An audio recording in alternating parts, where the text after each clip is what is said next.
What's up, meta nerds? Today's video is all about the all-terrain recon transport, also known as the ATRT. It was one of the Republic's most frequently used vehicles when it came to reconnaissance and patrolling missions, and ended up being one of the inspirations for the AT-ST. It was made by Kuat Drive Yards, and when finished stood 3.2 meters or 10 feet tall, which really isn't that much shorter than the AT-ST, which stood at 4.5 meters or 14.5 feet tall. And it has a pretty insane top speed, 90 kilometers or 55 miles per hour. Remember, that isn't a speeder bike. This thing is bouncing up and down like a horse, so at 55 miles an hour, imagine how that might feel in the saddle. And it was pretty well equipped. One repeating blaster cannon, and one mortar launcher. And all of this with a relatively high price of 40,000 credits. That's more expensive than 2 Vulture droids. But we should remember that these were designed for a heavily specialized purpose, as they were most often used by advanced recon force troopers during missions of extreme importance. What these advanced troopers liked about them the most was their relative high speed and surprisingly good maneuverability combined with a pretty insane leaping ability. And in the right hands, a coordinated attack by these guys could take out all kinds of threats, even armored assault tanks. Demonstrated for us best by Lightning Squadron during the Battle of Ryloth.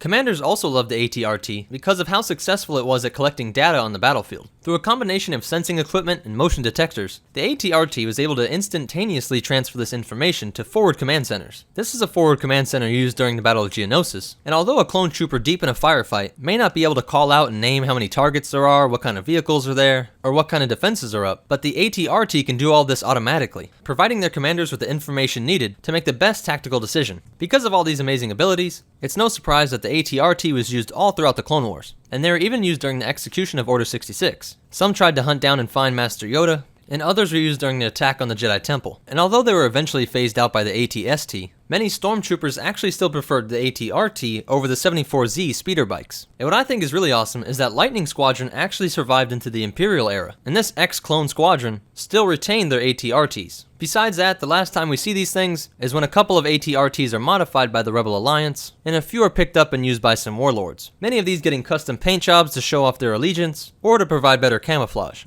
Well, that's it for the AT-RT's history. But before you go, I want to talk about some cool facts and some behind-the-scenes stuff. There were some civilian versions of AT-RTs made that were used by some police forces in Outer Rim worlds. And based on their movements, I think if you're going to call an AT-ST a chicken walker, you might rightly call this thing a frog walker, partially because of its amazing leaping ability. I mean, look at this insane stunt that Anakin and Ahsoka are able to pull off. What's really cool is that in the original script for The Revenge of the Sith, there was actually supposed to be a scene where a bunch of AT-RTs discover Yoda as he's trying to escape from Order 66. But to allude to the kind of character that Yoda would become in the later films, Yoda is able to distract them and drive them away by acting like a crazy hermit. And Chewbacca was then supposed to sneak up and remove a pilot from the AT-RT, similar to how he boarded an AT-ST in The Return of the Jedi. What's more is that the team of animators that worked on the AT-RT closely studied the AT-ST and tried to animate the AT-RT with some of the original strange movements that we see in the AT-ST as a result of the stop-motion technique used during the original trilogy. Well, that's it for the AT-RT. If you liked it, go ahead and hit that like button, and if you haven't already,